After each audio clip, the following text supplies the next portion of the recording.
Salve, salve, senhoras e senhores, meninos e meninas, garotos e garotas, jovens discentes, professor Luciano, Geografia, e hoje vamos estar discutindo a Europa, aspectos humanos. Dentro desse raciocínio vamos discutir o crescimento vegetativo, as migrações internacionais e vamos fazer alguns exercícios para fixação deste conhecimento. Então vamos lá, o crescimento vegetativo. Após a Revolução Industrial dos séculos 18 e 19, houve melhorias significativas no saneamento básico das cidades europeias. Isso teve como consequência uma rápida queda das taxas de mortalidade. Essa tendência não foi seguida pela taxa de natalidade, o que resultou em um crescimento vegetativo neste período.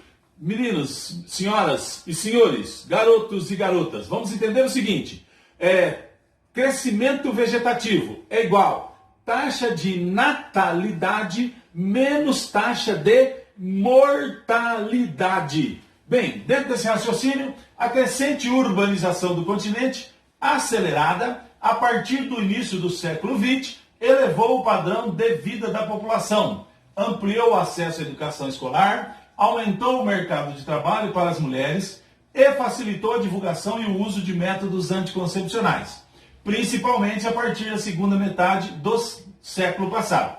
Esses fatores contribuíram para a redução das taxas de natalidade, em especial após a Segunda Guerra Mundial, 1939 a 1945, e, consequentemente, houve uma queda significativa do crescimento vegetativo. Então vamos entender um item, vamos entender esse raciocínio. Bem, o que é crescimento vegetativo? Taxa de natalidade menos taxa de mortalidade. Num primeiro momento, discutimos o quê? Que houve uma diminuição da taxa de mortalidade, influenciando no crescimento vegetativo. Agora estamos discutindo o quê? Que houve uma diminuição da taxa de natalidade, consequentemente, influenciando no crescimento vegetativo. Bem, atualmente todas as nações da Europa têm um crescimento vegetativo muito abaixo da taxa de reposição da população. Em 2015, haviam 21 países europeus com crescimento vegetativo negativo e 2 com crescimento zero, o que significa que suas populações estavam, respectivamente, em redução ou estáveis. Ainda dentro desse raciocínio, o que significa taxa de reposição da população?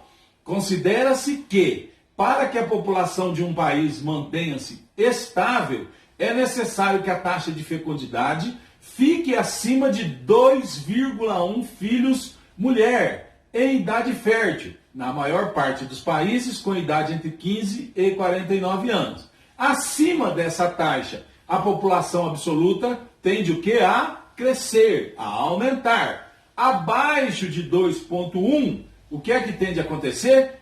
A população sofrerá uma redução. Então ainda vamos observar o quê? Europa, crescimento vegetativo. Mais uma vez, crescimento vegetativo.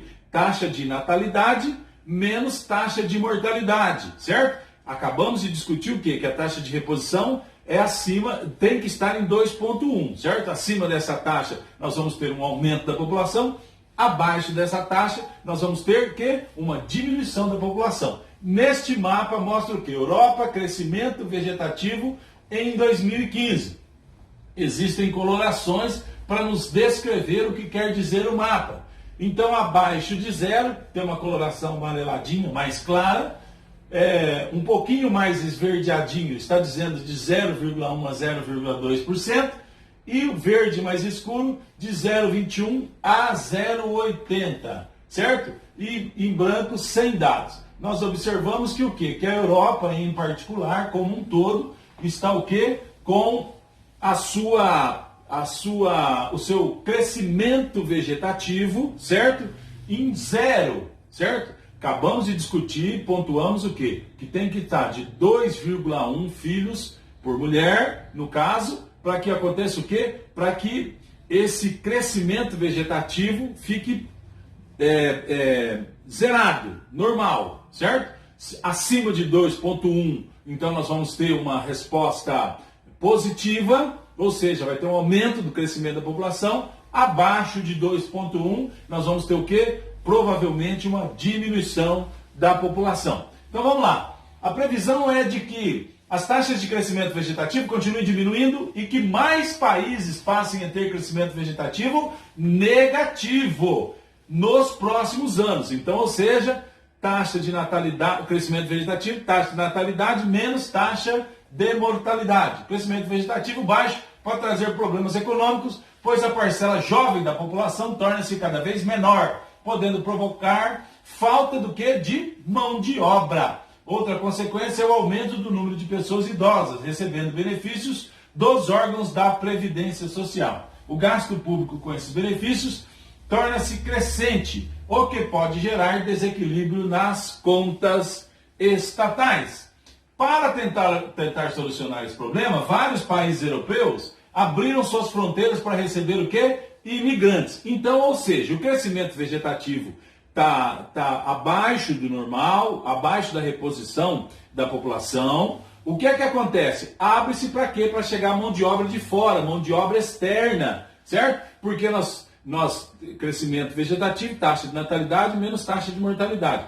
Começa a nascer pouca gente. Daqui a um tempo, o que vai acontecer? Eu não vou ter jovens, eu não vou ter mão de obra jovem para estar trabalhando. Então o que precisa fazer? Trazer essa mão de obra de fora, certo? Então, para tentar solucionar esse problema, vários países europeus abriram suas fronteiras para receber o quê? Imigrantes, principalmente de suas ex-colônias após a Segunda Guerra Mundial. Não se esqueçam que, eu não lembro o que é imigrante e o que é emigrante. Lembra da palavra exportação. Quando o Brasil está exportando está saindo, movimento de saída. Importando está no movimento de entrada. Então aqui está dizendo que vários, no caso da Europa, que nós estamos discutindo, abriram suas fronteiras para receber imigrantes, para chegar, certo? Principalmente suas ex-colônias após a Segunda Guerra Mundial. Isso solucionou em parte e durante algum tempo o problema da falta de mão de obra. Mas recentemente a elevação das taxas de desemprego aumentou as tensões sociais, gerando crescentes manifestações de xenofobia por parte da população e de alguns partidos políticos. O que quer dizer isso? Tá todo mundo trabalhando, tá tudo certo. Então, eu estou trabalhando na Europa, eu sou europeu. Alguém que veio de fora, do continente asiático, por exemplo, também está trabalhando na Europa, está tudo bem. De repente começou a criar o desemprego, apareceu o desemprego na Europa, certo? Por N fatores. E o que é que acontece?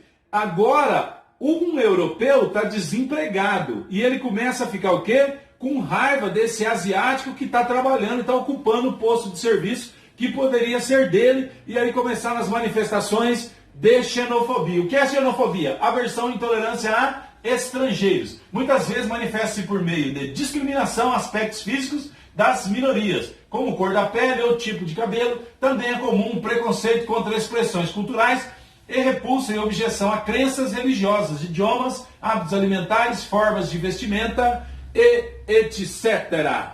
Bem, ainda dentro desse raciocínio, Europa, aspectos humanos, discutimos um pouco sobre o crescimento vegetativo e agora vamos discutir sobre as migrações internacionais.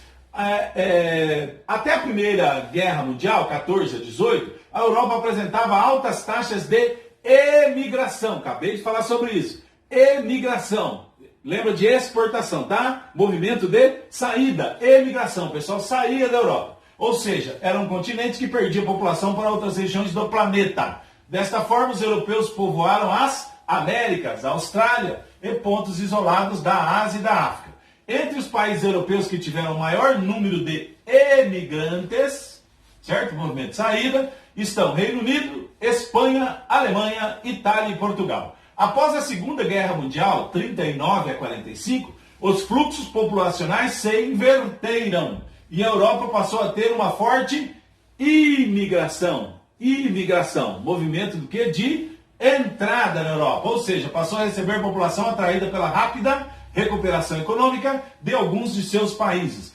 Em sua maior parte, esses imigrantes eram provenientes das ex-colônias europeias, o que acentuou ainda mais a diversidade étnica no continente. Então vamos entender uma coisa, está chegando bastante gente para trabalhar na Europa, e está chegando, não está acontecendo só aquele movimento de um europeu que saiu e agora está voltando.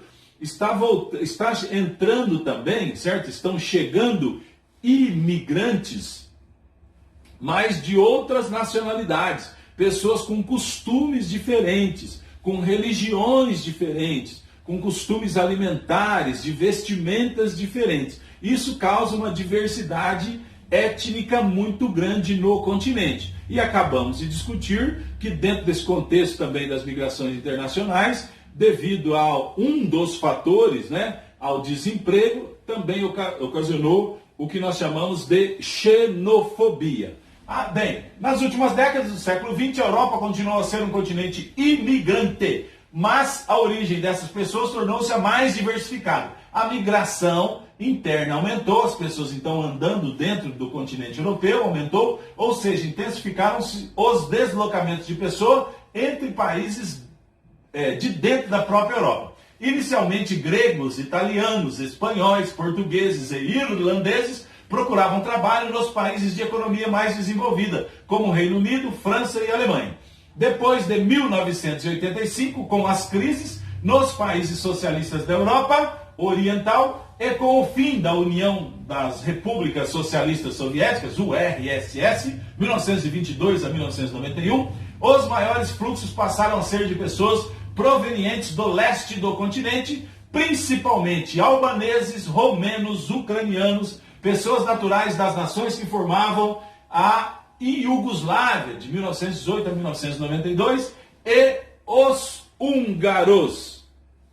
Desde o começo do século XXI, cresceram os fluxos de imigrantes ilegais, pessoas que estão entrando, estamos discutindo o quê? Europa, aspectos humanos. Então, imigrantes, pessoas que tentam entrar ilegais, tecnicamente denominados de indocumentados, provenientes de áreas pobres vizinhas da Europa. Dada a proximidade geográfica, os principais fluxos imigratórios desse tipo são de africanos, que migram principalmente para a Espanha, Índia e França, e de povos do Oriente Médio, provenientes de áreas em conflito, como a Síria, em direção, sobretudo, a estes e aos demais países da Europa Ocidental. Então não vamos esquecer que o que pode ser o movimento de saída, provocar o movimento de saída das pessoas lá dos países, perseguição política, perseguição religiosa, um regime ditador, e muitas vezes a fome, entre outros itens.